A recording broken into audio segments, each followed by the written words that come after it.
Hey everyone, it's me, Tammy. Welcome back to my world. I am really excited today because I am interviewing a really good friend of mine just from my film school. I'm Tammy, she's Tamara, and we're going to be talking about how she became a filmmaker, her journey with that, and a couple of her films.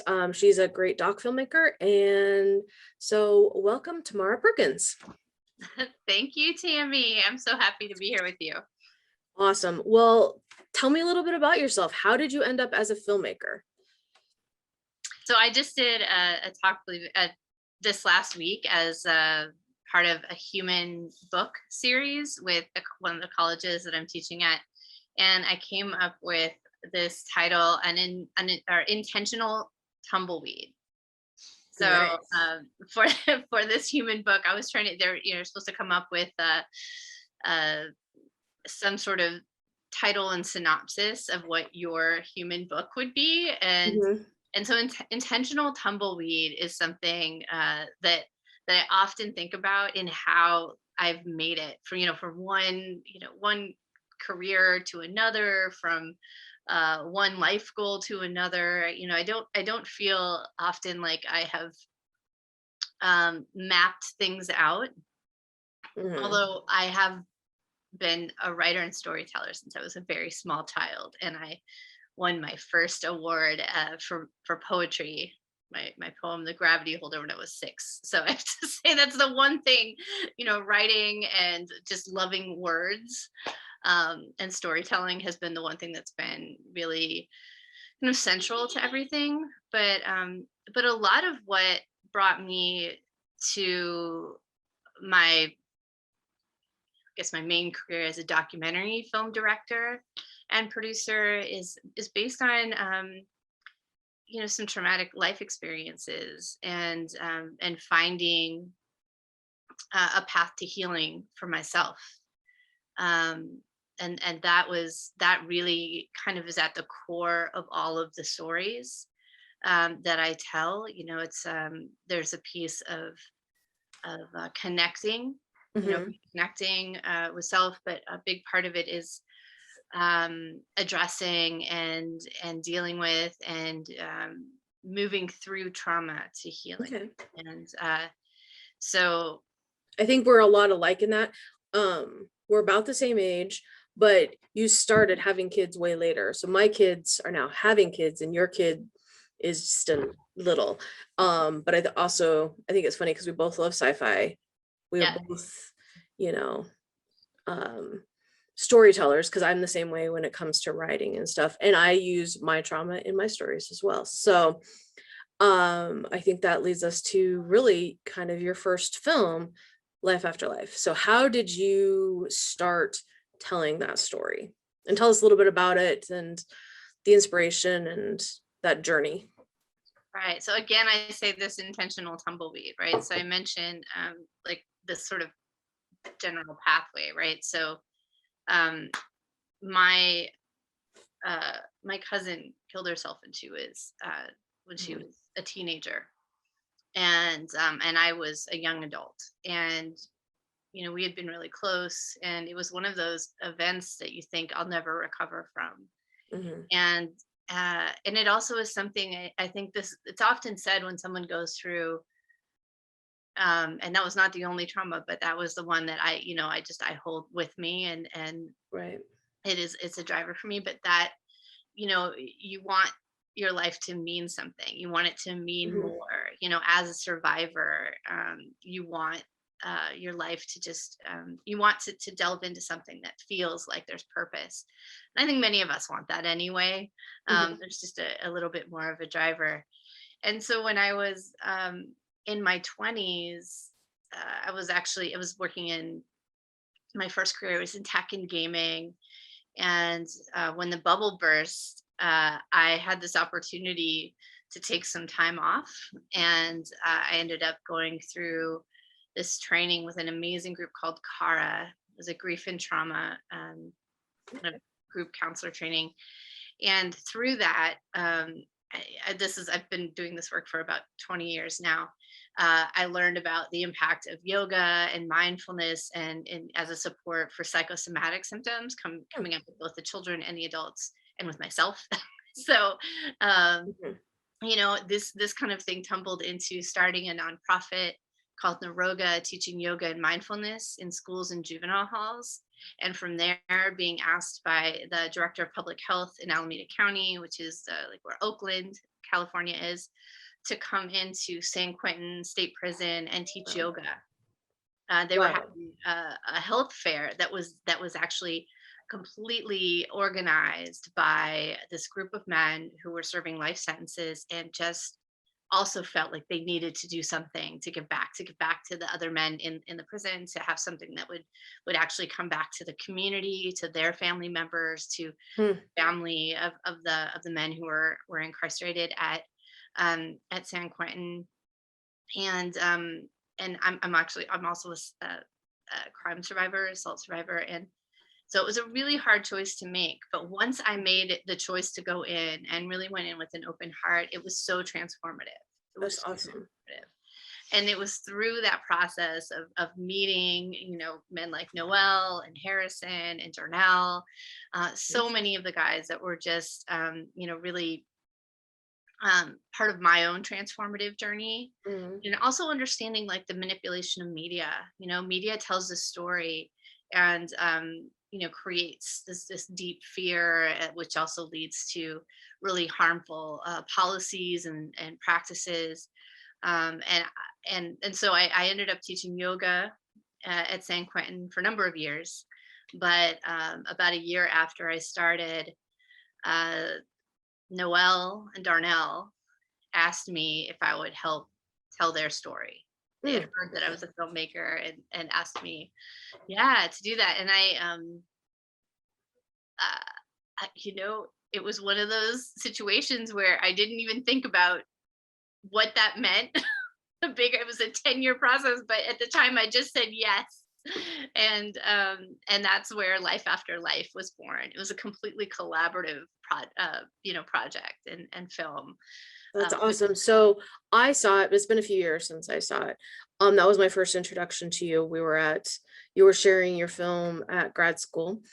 Um, and I remember thinking, wow, this is an incredible story, because we all have these preconceived notions about what it means to be somebody who is an ex-felon and somebody who has served time.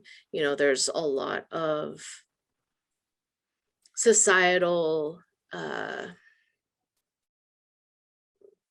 judgments, I think, on that. So that was a really cool way to help destigmatize um people that have served time. So tell us a little bit about the story.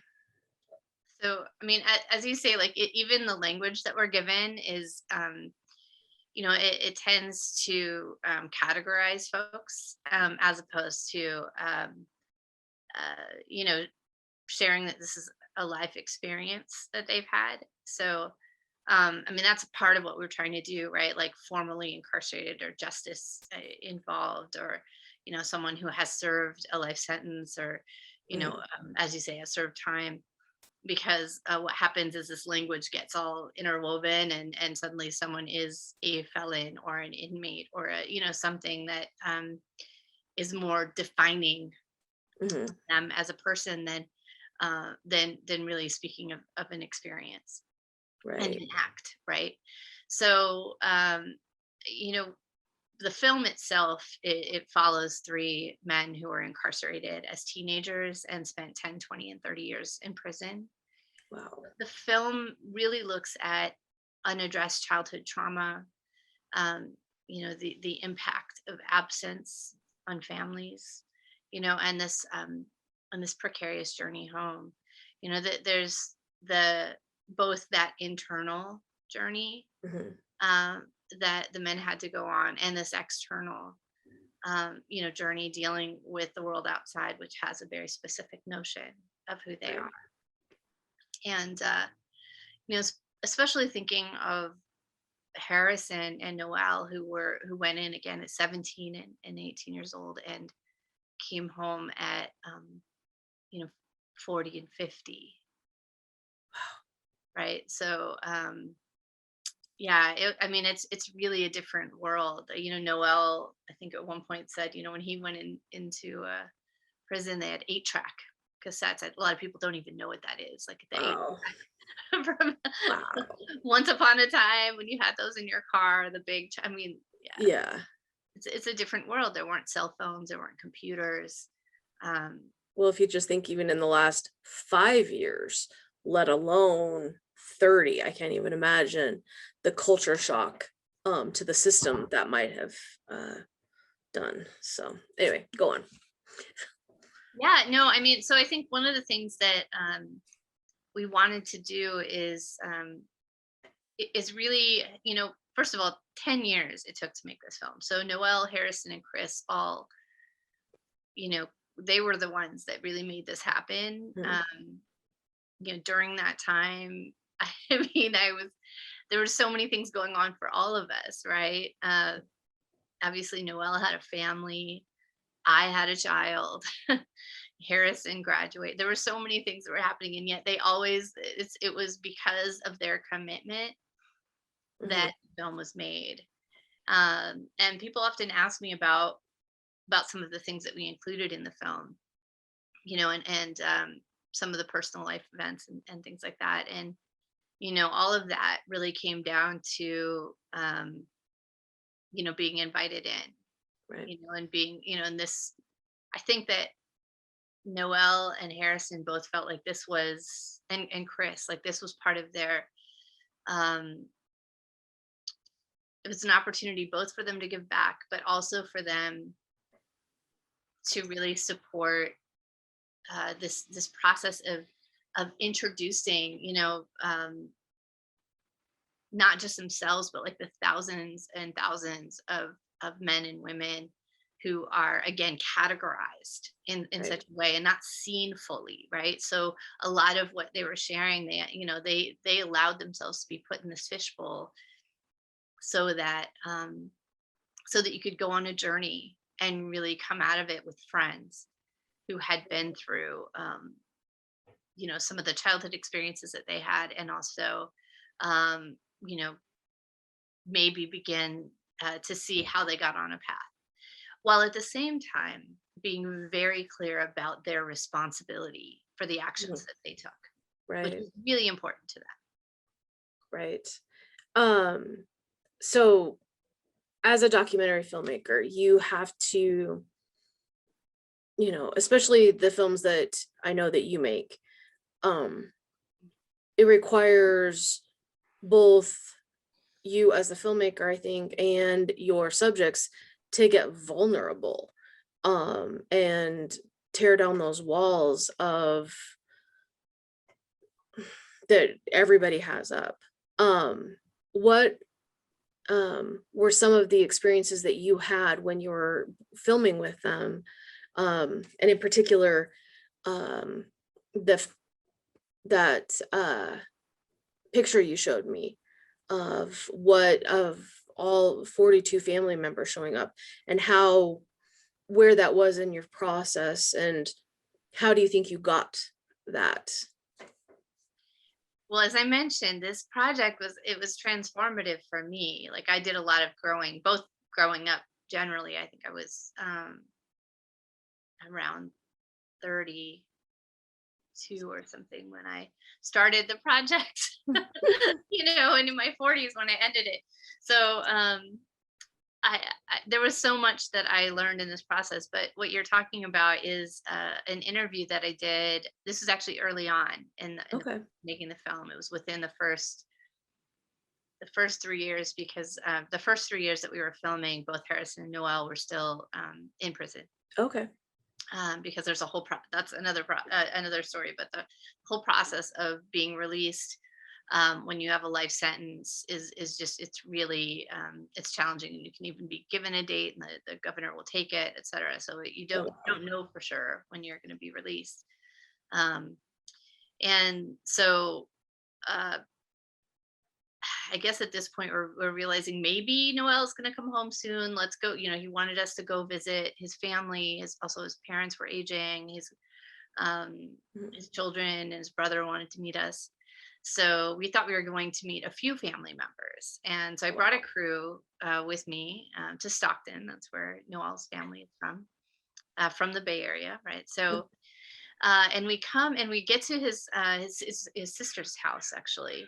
Um, and we walk in, and I thought I was gonna maybe meet 5 people, and that max the outset, and at least 42 family members showed up, Wow.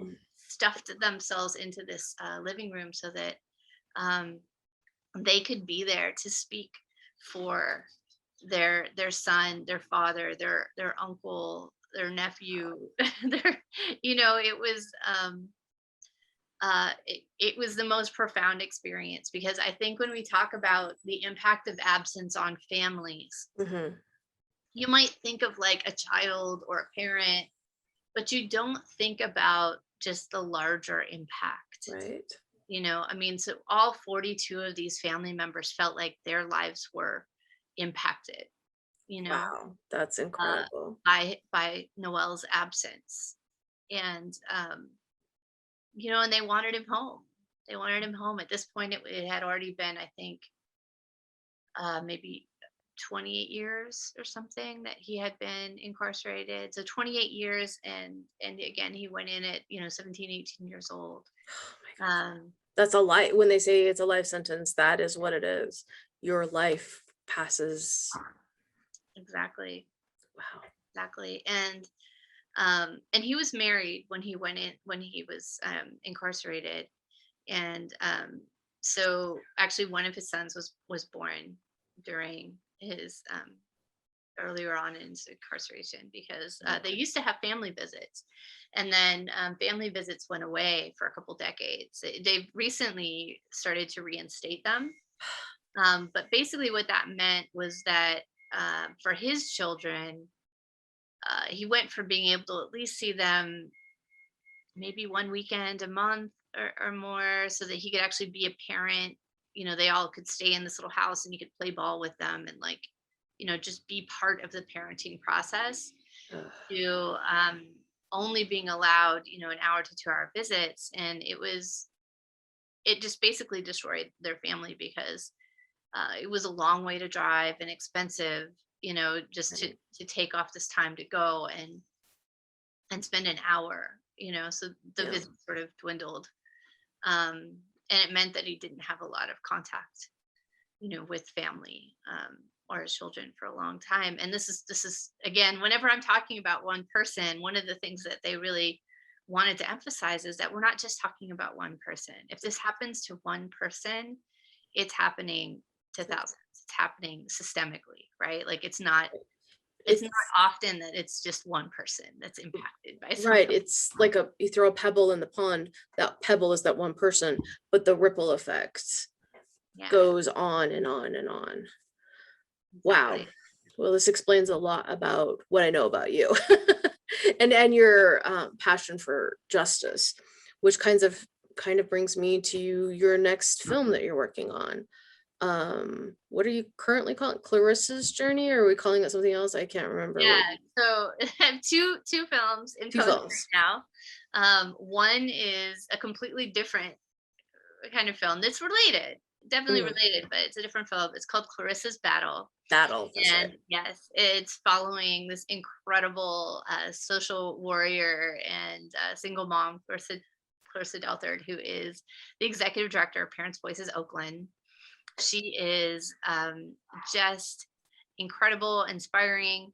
And she was also, I didn't get to follow all of it, but she had a 10-year journey in her process um, to actually win the largest child care initiative in the country ever. Wow. So Wow. she won $3 billion, or Holy she and cow. her coalition, like part of what she was working with, won three Yeah, billion dollars for child care in Alameda County. that's incredible. And now it's a blueprint for the country.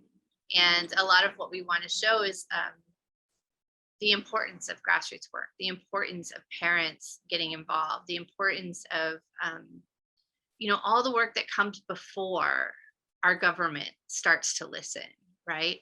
So all of the things that are happening across the country now that have led to the federal government finally starting to listen. Like we're looking at these, potentially um, finally having some sort of universal uh, Pre-K. preschool, and and potentially more support for childcare and parents, um, really families, right? Yeah. And it's something that we had in 1970 when the universal child care bill was passed almost unanimously, and then Nixon vetoed it. And I just think about that all the time. Like, what if that universal child care had, it passed? If Nixon had just signed it into law, what would America look like? Would we have a burgeoning middle class? Would we be in a much better place financially? Because parents are really hurting, and Yeah. even we see that the birth rate is going down because for many reasons. But one big reason that we see, especially amongst millennials and now Gen Zers, is that they see the writing on the wall. They know that if they have children, it will impact their ability to build their career. It will impact their ability to build savings, buy a home, have a really good life, and so that's something that people are waiting, longer and Oh, longer. And then you have infertility. Anyway, it's a whole thing. Like, this is yeah. something that impacts all of us. Well, I was a single parent for most of my kids' life.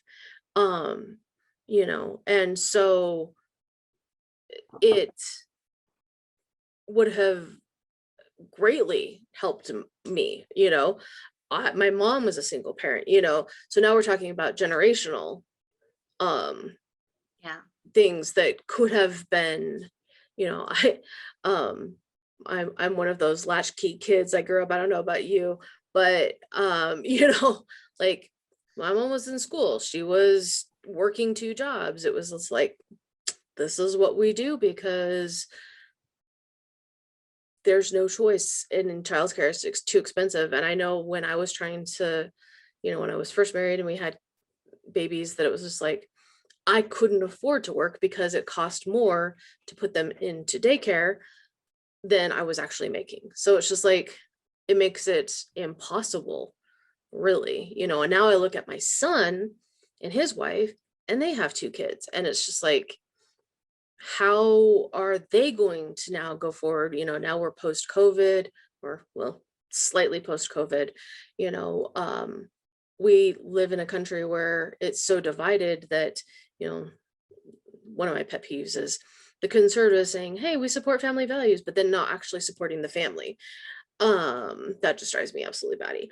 Um, but I think so. I got to watch her rough cut, and I thought, um, watching that journey, I was like, oh, I can relate to this, because it was just like, it's just one more thing, um, to be a single parent, um, and you're a single parent as well. How, how do you think this film will be able to be, what do you hope that this film will do for, um, the cause of getting universal childcare into the system? I mean, I think about it as like childcare is a human right, right? And there's actually a couple of, I think there's legislation in New Mexico where it passed the House, this wording, this like, childcare as a human right, and having something that is from birth, and I think actually birth to 13, right? So during World War II, the government, when the government stepped in and decided that we needed women to work, um, in the factories, and creating, building artillery, whatever, and they came up with this plan. It was 0 to 13. It was 24-hour childcare. You got a personal assistant to shop for you. So this is what, so I think when you have men thinking about what would I need, right? You had this incredible plan. Within a couple weeks of the war being declared over, that was all shut down. And that is actually where our current private childcare sector came from, because obviously a lot of women were like, yeah, I'm going to keep working. And then if we really look closely, like we have to understand that actually Black women and people of color, women of color were already working, and of course continued working. And so then, you know, anyone who was left uh, having to work were put back into this situation where, you know, your children were either just unsafe, or you weren't able to work enough to cover bills and, Take care of them. Yeah. you know, all of the things that we need, right? So I think that there's, you know, one thing is to have some education about that. A second thing is just to get people to get excited and inspired about the work that we can each do. You know, having this conversation. You know, so much of what kept us from getting to this point over the last 50 years, since we had universal childcare and it was vetoed by President Nixon, Yeah. was this idea that we can't talk about it, because as women we have to pretend to be men. We have to pretend that, like, oh, family isn't a thing. We're not, you know, children, you know, we don't need any of that. Just treat us as equals, which really isn't treating us as equals. It's completely negating the idea of family, and that that we are anything outside of work. And of Right. course, this isn't good for men either, No. right? So, especially as now we are thinking more about families as a unit, and trying to separate out, like, which parent is the primary caregiving parent, right? It's Yeah. slowly, right? You know, but obviously, right now, as we see during COVID, uh, women, mothers are taking the brunt of it. That we're getting pushed out of the workforce, um, you know, and we're all, you know, we're still struggling with getting paid less, something that hasn't been addressed yet. And yeah, as you say, like, you often, if you're in, well, I'm a solo parent by choice. I don't think anyone could ever really prepare you for for the challenges of that. Hmm. Although I thought that I was prepared, but if you're in a two-parent household, you know, I definitely have plenty of friends who are having to pay to work, because they want to be outside, they want to be working, they want to be working on their career, and yet childcare is so expensive in our current model that you are upside down. Oh yeah. It's So it's a insane. privilege to be able to work, even. Yeah. Except they want us to be able to work to pay our bills, but yeah, it's talk about a messed up system. It is a mess of so just to say, like, with Life After Life, we did a lot of work with ACLU, with partners like the Southern Poverty Law Center. We work with universities across the country, with grassroots groups, and got involved with things like Amendment 4 in Florida and helping get that passed, which was Is that getting the um yeah. So felons anyone with a felony in Florida prior to Amendment 4 passing had lost the ability to vote to vote, and this got them back? ever, Of, right? at least until the Republicans passed their thing saying you have to pay all of your court fees. Right. So they have reinstated a poll tax, which is supposed to be illegal.